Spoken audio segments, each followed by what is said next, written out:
अस्सलाम वालेकुम वामार का क्या हाल है। उम्मीद है खैर में रोसी है जी। मकबरा जहांगीर है लाहौर। जहांगीर जड़ा है वो एक मुगल बादशाह है। मशहूरी उसकी जड़ी है वो इंसाफ परवरी है। तो ये बादशाह अकबर दा पुत्र है तो हिक्का ही पुत्र है। तो ये बाद बादशाह बनया तो इस दा मकबरा वे लाहौर।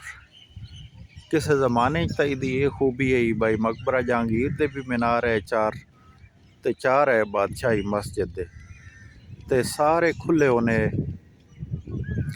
ते उन्हां चो जिस मीनार ते भी चढ़ी आ ना दुई इमारत दे चार इकट्ठे नए नज़र आने त्रै ही दिसने।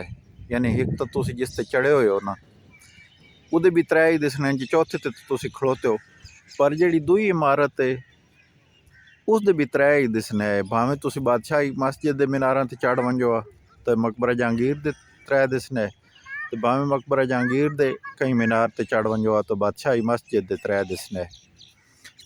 बस वो हुण तो टाइम लग गया तो बात यह है भाई इन मीनार शिनार बंद थी गए। असाडे बचपन में ही इन तकरीबन बंद थी गए। बहरहाल कई लोग दसैने भाई असी उन्होंने उत्ते चढ़ने हैं। मैं भी जिस वेले फस्ट सैकेंड ईयर पढ़ने उस वेले एक बारी मैं इत्थे आए तो थोड़े बाले इतने खुले हुए हैं पर पूरे मुकम्मल बंदा उन्होंने नया चढ़ सकना।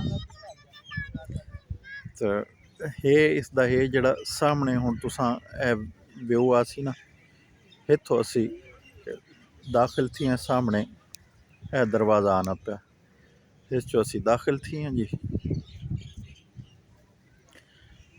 ते जिस वेले 1992 कदाई मैं इसा वेख्या उस वेले इंज ही दाखिल हो वैने कोई जा इस ते नया पाबंदी नहीं। तो ये हुण तो सख्ती है बहर कुछ सिक्योरिटी का इंतज़ाम भी है तो टिकट शिकट भी है। ये हुण बात दूए पासे भी ये सारे जड़े न ये जड़े अस बरांडे च दिसने पैन इन सारे कमरे ये जिस वेले सिखां कब्जा कर गया तो उस वेले ये इत्थे सारे उन्होंने घोड़े शोड़े भी पते ते अस्तबल के तौर पर ना इस्तेमाल करें रहे। इंज यार शालामार बाग दे भी दिन सारे बरांडे ही बने हुए कमरों के तौर पर इस्तेमाल थे। अंदर अगर कमरे भी हैं बहर बरांडा अंदर कमरा तो ये तो हुण इंटरनेशनल लैवल की इमारत है।